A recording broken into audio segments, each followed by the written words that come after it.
মার্কিন যুক্তরাষ্ট্র ইসরায়েলের বিরুদ্ধে লড়ার জন্য সেই যে পরিকল্পনা, সেই যে সিস্টেম এতদিন ধরে তৈরি করা হয়েছে, সেই সিস্টেম কোনো একজন নেতাকে মেরে দেওয়ার পর, হত্যা করার পর পুরো সিস্টেম ভেঙে যাবে এমনটা কল্পনা করবেন না। মার্কিন যুক্তরাষ্ট্রকে সরাসরি হুমকি, আইআরজিসি এর প্রতিশোধ নেবে, তিনি স্পষ্ট ভাষায় বলছেন, স্পষ্ট ভাষায় স্পষ্ট দেখিয়ে দিচ্ছে তিনি কিন্তু আরো একটা বিশ্বযুদ্ধের উস্কানি দিচ্ছেন।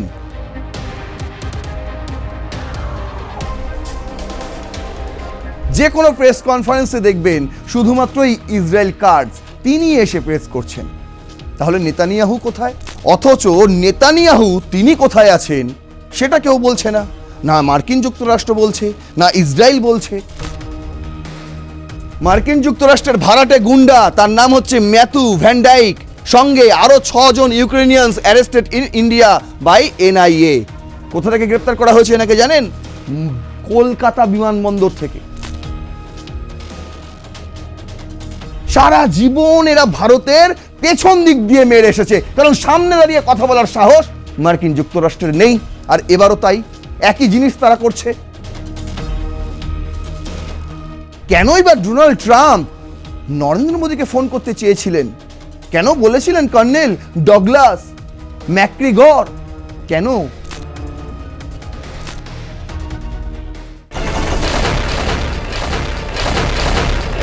বিশ্বজুড়ে কোণঠাসা মার্কিন প্রেসিডেন্ট ডোনাল্ড ট্রাম্প, যে হরমুজ প্রণালী খোলার জন্য তিনি ন্যাটোকে এক প্রকার ব্ল্যাকমেল করেছিলেন, এবার সেই ন্যাটোর সদস্য জার্মানিও প্রকাশ্যে বলে দিল এই যুদ্ধ ন্যাটোর নয়।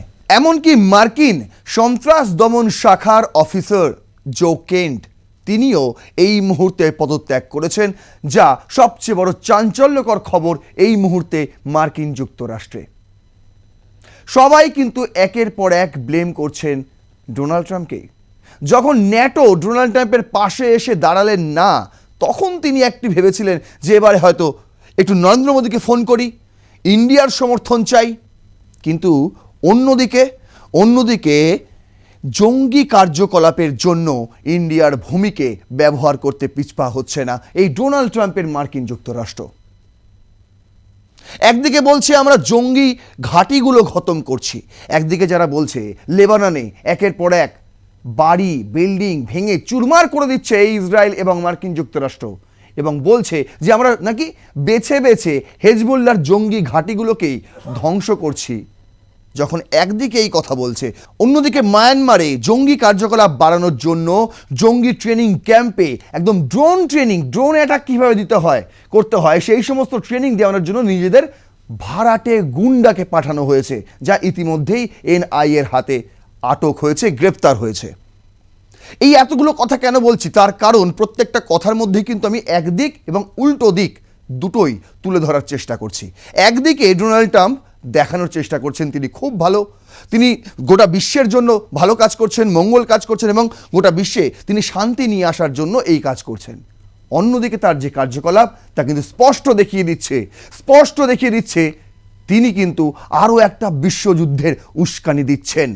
এবং এই মুহূর্তে হিটলারের সঙ্গে তুলনা করা হচ্ছে ডোনাল্ড ট্রাম্পকে। কেন জানেন? তার এই দ্বিমুখী নীতির জন্যই। দ্বিমুখী নীতির কথাই যখন বলছি তখন শুরু করি একটি ভিডিও দিয়ে।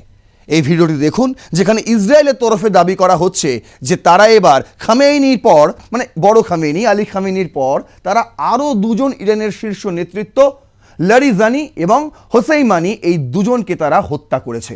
শুনুন। ראש הממשלה בנימין נתניהו ואני הנחינו את צה"ל להמשיך ולצוד את הנהגת משטר הטרור והדיכוי באיראן ולגדוע שוב ושוב את ראש התמנון ולא לתת לו לצמוח. נשיא ארצות הברית דונלד טראמפ דיבר על קצב התחלופה הגבוה של מנהיגות איראן. যিনি ব্রিফ করছেন তার নাম ইসরায়েল কার্টস, তিনি ইসরায়েলের স্বরাষ্ট্রমন্ত্রী। কিন্তু দেখুন, এই ধরনের ব্রিফিংগুলো এতদিন পর্যন্ত আমরা দেখে এসেছি ইসরায়েলের প্রধানমন্ত্রী নেতানিয়াহু তিনি নিজেই করতেন, কিন্তু আজ তাকে দেখতে পাওয়া যাচ্ছে না। যে কোনো প্রেস কনফারেন্সে দেখবেন শুধুমাত্রই ইসরায়েল কার্ডস তিনি এসে প্রেস করছেন। তাহলে নেতানিয়াহু কোথায়? বড় প্রশ্ন কিন্তু এখনও রয়েছে, জল জানতে হবে। তিনি প্রতিদিন একটা করে ভিডিও ছাড়ছেন, আবার একটি নতুন ভিডিও তিনি প্রকাশ্যে এনেছেন, যেখানে নওরোজের শুভেচ্ছা জানিয়েছেন ইরানিদের, পার্সি নববর্ষের শুভেচ্ছা জানাচ্ছেন। তিনি অন্য দিক দিয়ে ভিডিও করছেন, কিন্তু প্রেস কনফারেন্সে দেখা যাচ্ছে না। আইডিএফের যে মিটিংগুলো, সেই আইডিএফের মিটিংয়ের চেয়ার যিনি করতেন নেতানিয়াহু, তাকে এখন দেখা যাচ্ছে না। কিন্তু ইসরায়েল কাটস এখন তার ভূমিকায় চালিয়ে যাচ্ছেন। তিনি এখন ব্রিফ করে যাচ্ছেন, তিনি এখন কলমে বলতে পারেন এই যে ইসরায়েল এখন যুদ্ধ করছে বিভিন্ন দেশের সঙ্গে, হ্যাঁ বিভিন্ন দেশ, ইসরায়েল একদিকে ইরানের সঙ্গে যুদ্ধ করছে, অন্যদিকে লেবাননের সঙ্গে যুদ্ধ করছে। তারা তো চাইছে একটা বিশ্বযুদ্ধ, আর ট্রাম্পকে কাজে লাগিয়েছে তারা। এই যে কথা ইসরায়েল জানিয়েছে, এটা কিন্তু স্বীকার করে নিয়েছে ইরানও। দেখুন, আল জাজিরা করেছে, Iran war updates, Tehran conference, Larijani Soleimani killed. Iran কিন্তু এই মুহূর্তে স্বীকার করে নিয়েছে, হ্যাঁ সত্যি লারিজানি এবং সোলেইমানি এই দুজনকে ইসরায়েল লম্বা দীর্ঘ একটা অপারেশনের পর হত্যা করতে পেরেছে। একদিকে যখন এই স্বীকারোক্তি আল জাজিরার খবরে ছাপছে, অন্যদিকে একই সঙ্গে একই পেজে একটি ছবি ছাপা হয়েছে। দেখুন, এটা ইরাকের বাগদাদ, সেখানে কিন্তু পাল্টা হামলা চালিয়েছে ইরানও। এটা বুঝে নিতে হবে, ইরান কিন্তু দমে নেই। তাদের আরও দুজন শীর্ষ নেতৃত্বকে হত্যা করেছে মার্কিন যুক্তরাষ্ট্র। কিন্তু দেখুন ইরান কি বলছে, Larijani killing won't destabilise Iran. লারিজানির মৃত্যু কিন্তু ইরানকে ডিস্টেবিলাইজ করা যাবে না, ইরানকে অস্থিতিশীল তৈরি করা যাবে না, পরিস্থিতি তৈরি করা যাবে না ইরানের মধ্যে।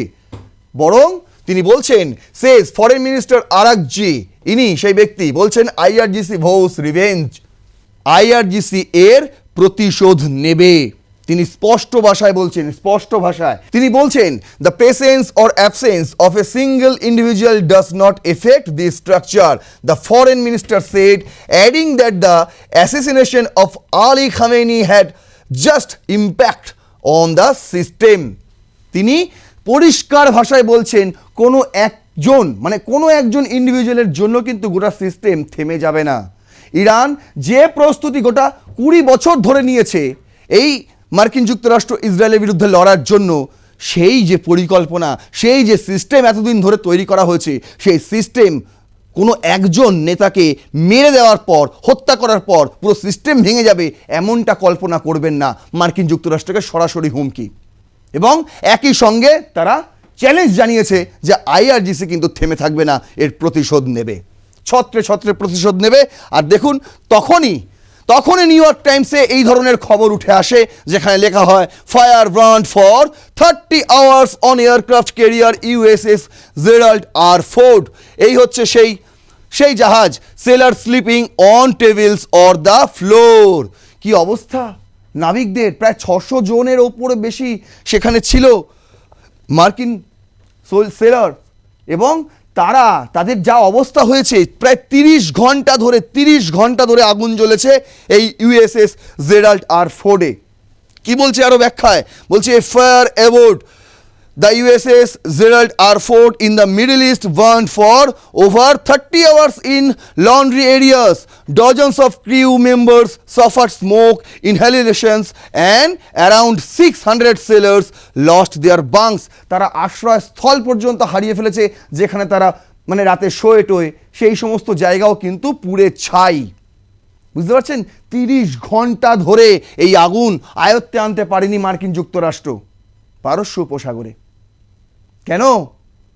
বুঝতে পারছেন, ইরান কিন্তু দমে থাকার পাত্র নয়, আর প্রতিটা ছত্রে তার প্রমাণ তারা দিয়ে যাচ্ছে। The US Navy stated the fires was contained not combat related and caused minor injuries. তারা বলছে না, এটা কোনো ব্যাপার না, এটা একটা দুর্ঘটনা ঘটেছে, সেরকম কোনো হতাহতের ঘটনা ঘটেনি।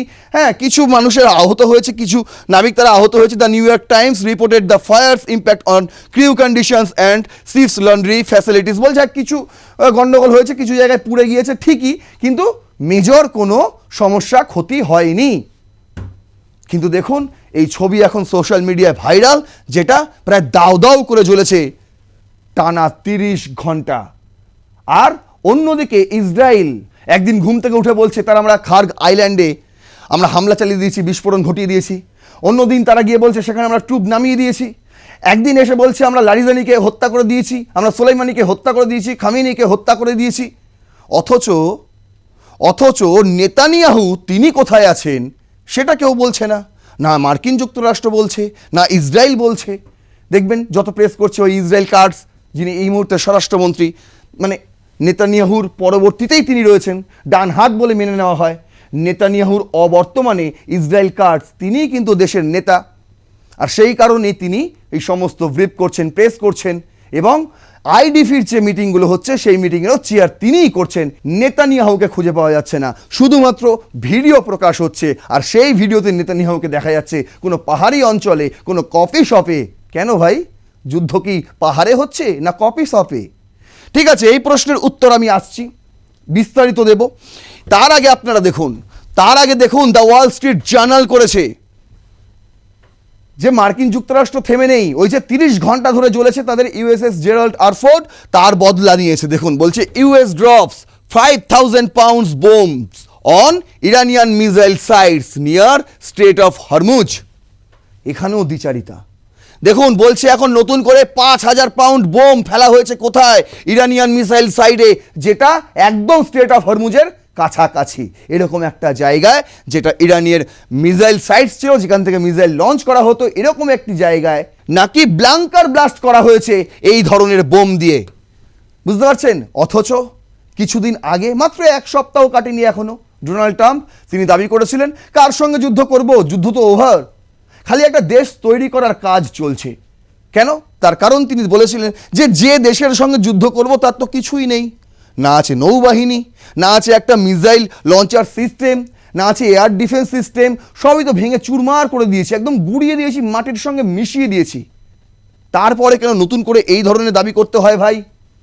কেন দাবি করতে হয়? তাহলে আপনারাই স্বীকার করছেন এখনও ইরানে এই ধরনের মিসাইল সাইটস রয়েছে, অক্ষত রয়েছে, জানি না আর কত অক্ষত রয়েছে, আপনারা মিথ্যা ছড়াচ্ছেন, খালি দাবি করছেন মুখে, তারপরে আবার একটা কথা নিয়ে আসছেন যেটা পুরো আগের যে দাবিটা সেটাকে পুরো নস্যাৎ করে দিচ্ছে। এতে অপমান কার হচ্ছে, মুখটা কার কালো হচ্ছে, এটা তো বুঝতে হবে ডোনাল্ড ট্রাম্পকে, তাই না?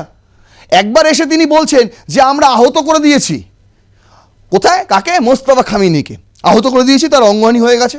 আবার তারা এসে বলছেন না আমরা পুরস্কার ঘোষণা করেছি, তিনি কোথায় আছেন সেই যদি ঠিকানা আপনারা দিতে পারেন। আমি তো বলছি এখন তারা বলছে লারিজানিকে আমরা আহত করে দিয়েছি, এই হত্যা করে দিয়েছি লারিজানিকে। ইরানও মেনে নিয়েছে, হতে পারে ইরানের কোনো হিডেন এজেন্ডা আছে সেই জন্য মেনে নিয়েছে, এটাও হতে পারে লারিজানি এখনও বেঁচে আছেন, এটাও হতে পারে। কদিন বাদে দেখবেন মার্কিন যুক্তরাষ্ট্রই আবার বলছে না আমাদের খোঁজ দিন লারিজানি কোথায় আছে, তাহলে আমরা এত টাকা পুরস্কার দেবো। হতেই পারে, কারণ এই মার্কিন যুক্তরাষ্ট্রের যে দুমুখ নীতি নিয়ে চলে, তাদের কোন কথা সত্যি আর কোন কথা মিথ্যে বোঝা দেয় ভাই, বোঝা যায় না। আর সেই কারণেই তারা যখন বলে যে ইরানে কিচ্ছু অবশিষ্ট নেই, তারা যুদ্ধ করার কোনো একদম কোনো পরিস্থিতিতে নেই ইরান, তারা এখন শুধুমাত্র হাঁটু গেড়ে ক্ষমা চাইবে, এর ছাড়া কোনো পরিস্থিতিতে ইরান নেই, ঠিক সেই সময় তাদের আবার দাবি করতে হয় যে আমরা ইরানিয়ান মিসাইল সাইটে 5,000 পাউন্ড বোম ফেলে দিয়েছি। এই হচ্ছে সেই ছবি, যে ছবি প্রকাশ করে বলতে হয় আনক্লাসিফাইড। ভেবে দেখুন, ইরান তো এই ধরনের কোনো ছবি প্রকাশ করছে না। অন্যদিকে ইসরায়েল স্ট্রাইক করছে এই মুহূর্তে লেবাননে, সেখানে চলছে বেইরুতে। বিবিসি বলছে একটি বিল্ডিং কমপ্লেক্স, সেখানে কোনো সামরিক স্থাপনা ছিল না, সাধারণ মানুষের বসবাস, এমন একটি বিল্ডিং কমপ্লেক্সে ইসরায়েল হামলা চালিয়ে পুরো কমপ্লেক্সটাই ভেঙে দেয়। সেই ছবিও সোশ্যাল মিডিয়ায় ভাইরাল, এবং সেখানে প্রায় 900 জনের প্রাণ গিয়েছে বলেও কিন্তু দাবি করছে এই মুহূর্তে লেবানন। তারা কি থেমে যাবে? তারা কি পাল্টা দেবে না? হেজবুল্লাহর নামে লেবাননকে ধ্বংস করে দেওয়া হচ্ছে, তারা কি চুপচাপ বসে থাকবে? এইখানেই আমি বলছি যে দ্বিমুখী নীতি। একদিকে যেমন দেখুন তারা কি বলছে, আমরা লেবাননের জঙ্গি ঘাঁটিগুলোকে ধ্বংস করছি, তাই তো বলছে তারা। অন্যদিকে দেখুন ভারতে অ্যারেস্ট হচ্ছে কে? আমেরিকান মার্সিনারি,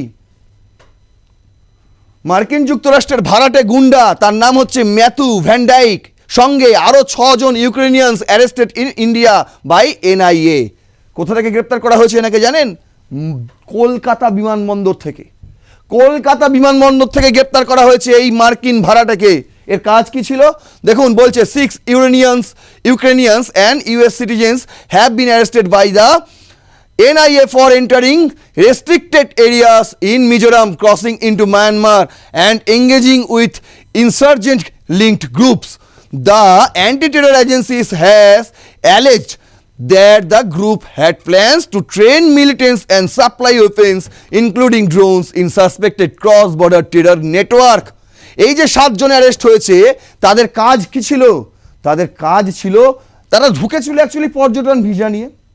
তারপর তারা গুপ্ত পথে মিজোরাম থেকে মায়ানমারে চোরা পথে তারা চলে যেত, এবং একা একা যেত না, শুধু শুধু মানে শুধু শরীরটাকে নিয়ে যেত না, সঙ্গে কী কী নিয়ে যেত দেখুন, বলছে ওয়েপন্স নিয়ে যেত, ড্রোন নিয়ে যেত, এবং এগুলো কিসের জন্য নিয়ে যেত? তারা বড় বড় জঙ্গিবাদী হামলা ঘটানোর পরিকল্পনা ছিল, যেমন ট্রেনে হামলা ঘটানোর পরিকল্পনা ছিল, মানে যে কোনো জায়গায় হামলা ঘটানোর পরিকল্পনা ছিল, এবং এই জঙ্গি গোষ্ঠীগুলোকেই কিন্তু ইরানের বিরুদ্ধে ব্যবহার করত মার্কিন যুক্তরাষ্ট্র। যখন মার্কিন যুক্তরাষ্ট্র বলছে আমরা লেবাননে একের পর এক জঙ্গি ঘাঁটি ধসিয়ে দিচ্ছি, ঠিক সেই সময় দেখুন মার্কিন যুক্তরাষ্ট্রের পোষা ইউএপিএ ধারায় গ্রেপ্তার হচ্ছে এই লোকগুলো। ম্যাথু ভ্যান্ডেইক, এই যে দেখুন নিউজ 18 খবর করেছে, who is Matthew VanDyke, US national held by NIA over drone warfare training.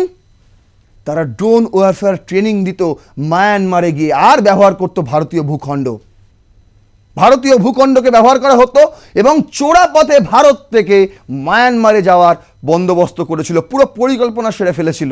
ঠিক তার আগেই গ্রেফতার করে নেওয়া হয়, এনআইএ হাতে গ্রেফতার হয়ে যায় এই 6 জন। বুঝতে পারছেন মানে কেমন দ্বিচারিতা? বুঝতে পারছেন? একদিকে বলছে আমরা জঙ্গিবাদের বিরুদ্ধে লড়াই করছি, আর অন্যদিকে জঙ্গিবাদকেই সমর্থন করছে। এই হচ্ছে মার্কিন যুক্তরাষ্ট্রের, এই হচ্ছে ডোনাল্ড ট্রাম্পের দুমুখ নীতি। দেখুন সেখান থেকে দাঁড়িয়ে একটা মার্কিন যুক্তরাষ্ট্রের এই যে সংস্থা US commission of international religious freedom, যাকে শর্টে বলা হয় USCIRF, এরা হঠাৎ করে মনে করেছে যে আরএসএস আর তাদের ওপর স্যাংশন হানা দরকার। কেন? কারণ তারা মানবিক কাজকর্ম করে না। আর CIA তারা কি মানবিক কাজকর্ম করে? ভাবুন, একদিকে বলছে আমরা ইন্ডিয়াকে ফোন করব, ওই যে ডগলাস, মার্কিন কর্নেল ডগলাস ম্যাকগ্রিগর, তিনি কি দাবি করেছিলেন? তিনি দাবি করেছিলেন যে ন্যাটোর কাছে প্রত্যাখ্যান হওয়ার পর ডোনাল্ড ট্রাম্প এবার নরেন্দ্র মোদীর দ্বারস্থ হতে চলেছেন, তাকে ডিরেক্ট ফোন করতে চলেছেন সাহায্যর জন্য, যে হরমুজ প্রণালীতে মার্কিন জাহাজগুলোকে যাতে যেতে দেয়, এই জন্য ইরানের সঙ্গে কথা বলুন, ভারতকে রিকোয়েস্ট করতে হবে, ভারতকে। ভেবে দেখুন। আর সেই ভারতকে যেটা হচ্ছে ভারতের গোয়েন্দা সংস্থা, এবং আরএসএস যেটি ভারতের একটি সমাজসেবী সংস্থা, এই দুটি সংস্থাকে বলছে ব্যান করে দাও, এদের ওপর স্যাংশন এনে দাও। মানে কত বড় দিমাগ থাকলে এই ধরনের কাজকর্ম করতে পারে ভাবুন। এখন যদি ইন্ডিয়া চায়নার সঙ্গে মিলেমিশে, রাশিয়ার সঙ্গে মিলেমিশে যদি বলে CIA-কে ব্যান করে দাও গোটা বিশ্বে, তাদের CIA-এর ওপর স্যাংশন আনো, কারণ আছে, অনেক কারণ আছে। আপনারা জানেন এই CIA চক্রান্ত করেছিল বাংলাদেশ থেকে নরেন্দ্র মোদীকে টার্গেট করেছিল, মনে আছে? অজিত দোভাল, তাকে পর্যন্ত ছাড়িনি। এই বুঝতে পারছেন, মার্কিন কোর্ট অজিত দোভালকে সমন পর্যন্ত পাঠিয়েছিল। কেন? কারণ কোথায় কি কোথায় খলিস্তানিপন্থী কোন নেতার মৃত্যু হয়েছিল সেখানে নাকি রয়ের তখন মেন ছিলেন অজিত দোভাল, তার নাম জড়িয়ে দেওয়া হয়েছিল, রয়ের নাম জড়িয়ে দেওয়া হয়েছিল। সারা জীবন এরা ভারতের পেছন দিক দিয়ে মেরে এসেছে, কারণ সামনে দাঁড়িয়ে কথা বলার সাহস মার্কিন যুক্তরাষ্ট্রের নেই। আর এবারও তাই, একই জিনিস তারা করছে। ভারত পুরো জবাব দিয়ে দিয়েছে, পাঠাও তোমরা ভাড়াটে গুন্ডাকে, পাঠাও ভাড়াটে জঙ্গিকে, আমরা বেছে বেছে তাদের অ্যারেস্ট করে ঢুকিয়ে দেবো জেলের মধ্যে, কি করবেন করে নিন। দেখুন কেন এত জ্বলছে মার্কিন যুক্তরাষ্ট্রের, আর কেনই বা ডোনাল্ড ট্রাম্প নরেন্দ্র মোদীকে ফোন করতে চেয়েছিলেন, কেন বলেছিলেন কর্নেল ডগলাস ম্যাকগ্রিগর, কেন? দেখুন তার সবচেয়ে বড় উত্তর হিন্দুস্তান টাইমসের এই খবরটিতে রয়েছে, যেটা হেডলাইন হয়েছিল, after 2 Indian LPG carriers cross Strait of Hormuz, Iran envoy says our embassy tried. আমাদের মধ্যে হয় সম্পর্ক ভালো, ইরানের সঙ্গে ভারতের সম্পর্ক সত্যিই ভালো। এবং কে বলেছিলেন এই কথা? এই কথা বলেছিলেন ডক্টর আব্দুল মজিদ হাকিম ইলাহি। তিনি একজন প্রতিনিধি ইরানের এই মুহূর্তে যে সুপ্রিম লিডার রয়েছে মোস্তফা খামেনি তার। তিনি ব্যক্তি এনআইএর এই টুইট গিয়ে পড়তে পারেন। তিনি স্পষ্টতই বলেছেন যে ভারত ইরানের সঙ্গে সম্পর্ক কিন্তু আজকের নয়, পুরনো সম্পর্ক এবং সাম্প্রতিক কালে এই যে মধ্যপ্রাচ্যের যুদ্ধের সময় ভারত কিন্তু পরোক্ষভাবে ইরানকেই সাহায্য করছে। আর সরকারকে ছেড়ে দিন, আমি সরকারকে যদি সরিয়েও রাখি, সাধারণ মানুষ কিন্তু ইরানের পক্ষেই কথা বলছে, ইরানের হয়েই কিন্তু তারা পথে নেমেছে। এবং ইরানে যে গার্লস স্কুলে হামলা হয়েছে তার জন্য কিন্তু ভারত সহমর্মিতা প্রকাশ করেছে প্রত্যেকটা বাসিন্দা। যেখানে ভারতবাসী আমাদের জন্য কান্নাকাটি করছে, তখন ভারতের পাশেও আমাদের দাঁড়ানো উচিত। আর সেই কারণেই ভারতের জন্য স্ট্রেট অফ হরমুজ খুলে দেওয়া হয়েছে, বুঝতে পারছেন? অন্যদিকে দেখুন, ভারতও কিন্তু তাদের সম্পর্ক বজায় রাখার জন্য তাদের কার্যকলাপ চালিয়ে যাচ্ছে। এখানেও একটি খবর রয়েছে, ওয়ান ইন্ডিয়া করেছে, উই সিনসিয়ারলি থ্যাঙ্ক ইন্ডিয়া। কে বলছে? ইরান বলছে, Iran thanks India for first medical aid shipment two Iran as conflict continuous. এই প্রথমবারের জন্য দেখুন ভারত থেকে এইড যাচ্ছে কোথায়? ইরানে। NI tweet, embassy of the Islamic Republic of Iran in India says the first shipment of medical aid from the estimated people of India has been delivered to the Iranian Red Crescent Society. Iranian যে red crescent society রয়েছে সেই সোসাইটির সঙ্গে ভারত সরকার যৌথভাবে এই প্রক্রিয়া চালাচ্ছে। সেখানে জানেন বিভিন্ন হসপিটালগুলোকে টার্গেট করা হয়েছে, ইসরায়েল করেছে, সেই হসপিটালগুলোকে ভেঙে চুরমার করে দিয়েছে। ঠিক যেরকমভাবে পাকিস্তান আফগানিস্তানের হসপিটালে আক্রমণ চালায়, 400 জনের প্রাণ যায়, ঠিক একই রকমভাবে ইরানের হাসপাতালগুলোতেও কিন্তু ইসরায়েল আক্রমণ হানছে প্রতিদিন। আর সেই কারণে সেখানে কিন্তু মেডিকেল ইকুইপমেন্ট, সেই জিনিসপত্র কমে এসেছে। এখন দরকার তাদের মেডিকেল এইড, আর যেটা ভারত থেকে পাঠানো হচ্ছে ইরানে। আর সেই কারণে ইরান কিন্তু ভারতকে ধন্যবাদও জানিয়েছে, বুঝতে পারছেন? ভারত কখনো দুমুখো নীতি নিয়ে চলে না। যখন যার পাশে দরকার সব সময় ভারত অত্যাচারিতর পাশে দাঁড়িয়েছে, আজও দাঁড়াচ্ছে, আগামী দিনেও দাঁড়াবে। আর এখানেই ডোনাল্ড ট্রাম্পের, বুঝতে পারছেন? আর সেই কারণেই তো জঙ্গি পাঠিয়ে দিয়েছে, ভাড়াটে জঙ্গি ভারতীয় ভূখণ্ডে। যাও তোমরা ব্যবহার করো ভারতীয় ভূখণ্ড। আর যে প্রশ্ন আমি শুরুতে আপনাদের করেছিলাম সেই প্রশ্নের উত্তর দেব এই লাস্ট স্লাইডে। দেখুন, এনডিটিভি ওয়ার্ল্ড করেছে নেতানিয়াহুস আই অ্যাম অ্যালাইভ, আর নতুন ভিডিও। সেখানে এসে তিনি বলছেন আই অ্যাম অ্যালাইভ, আমি জীবন্ত আছি। কিন্তু আছেন কোথায় ভাই? পাহাড়ে? কোথায় আছেন? কফি শপে? কেন? ওয়ার রুমে নেইনি কেন আপনি? ওয়ার রুমে নেই কেন? আইডিএফ তো আপনার ডিরেকশনেই কাজ করবে, কিন্তু আপনি কোথায় ভাই? ভিডিওতে এসে বলছেন I am alive video confuse Grok, US envoy clarifies. Grok এক্সের যে এআই চ্যাটবট, সেও কিন্তু কনফার্ম করতে পারছে না যে এই ভিডিওটা সত্যি। এর আগেও তিনি কফি নিয়ে যখন এসে বলেছিলেন যে দেখুন আমার 5টা আঙ্গুল হাতে, সেই ভিডিও যে সত্যি সেটাও কিন্তু কোনো এআই চ্যাটবট এখনো পর্যন্ত প্রমাণ করতে পারেনি। আর সেই কারণে কোনো প্রেস কনফারেন্সও দেখা যাচ্ছে না নেতানিয়াহুকে, একমাত্র তিনি ভিডিওতে এসে বলছেন আমি বেঁচে আছি, কিন্তু কোথায় আছি তিনি বলতে পারছেন না। আশা করি বোঝা গেল কিভাবে দ্বিমুখ নীতি নিয়ে চলছে এই মার্কিন যুক্তরাষ্ট্র এবং ইসরায়েল। দেখুন, তাই জন্য এখন বিশ্বব্যাপী সংবাদ মাধ্যমগুলো, একদম প্রথম সারির সংবাদ মাধ্যমগুলো এই ধরনের হেডলাইন করে যে where is Netanyahu, why the world suddenly started asking. গোটা বিশ্ব কেন এই প্রশ্ন জিজ্ঞাসা করছে আজকে, নেতানিয়াহু কোথায়? কোথায় নেতানিয়াহু? আশা করি বোঝাতে পারলাম মার্কিন যুক্তরাষ্ট্রের দ্বিমুখ নীতি এবং ইসরায়েলের হয়ে কাজ করার জন্য ডোনাল্ড ট্রাম্পকে কি অবস্থায়, কি পরিণতিতে তাকে নামতে হয়েছে, যেখানে দাঁড়িয়ে ভারতকে একসময় তিনি একদিকে বাণিজ্য চুক্তি করছেন ভারতের সঙ্গে, বাণিজ্য চুক্তি, কত ভালো ভারত আমার, বুঝতে পারছেন? আর অন্যদিকে ভারতে জঙ্গি পাঠিয়ে দেওয়া হচ্ছে। এরপরেও যদি কোনো ভারতীয় ডোনাল্ড ট্রাম্পের মূর্তি বানিয়ে পুজো করে, তাকে মন্দিরে বসিয়ে এবং এই মিড টার্ম ইলেকশনে জেতানোর জন্য যদি যোগ্য আয়োজন করে, তাহলে কিচ্ছু বলার নেই। শুধু এটুকুই বলার, মানবিকতার হয়ে চোখ খুলুন এবং সত্যিটা স্পষ্ট করে দেখার চেষ্টা করুন, তাহলে গোটা পৃথিবীটাই হয়তো বদলে যাবে। আশা করি বোঝাতে পেরেছি। এবং আমার এই এপিসোড যদি মনে হয় যুক্তিযুক্ত, তথ্যপূর্ণ, তাহলে অবশ্যই শেয়ার করবেন, আপনাদের মতামত জানাবেন কমেন্ট বক্সে লিখে, এবং লাইক করবেন ভিডিওটি, সাবস্ক্রাইব করবেন আর প্লাস নিউজ 24x7। দেখতে থাকুন রণক্ষেত্র। জয় হিন্দ, বন্দে মাতারাম।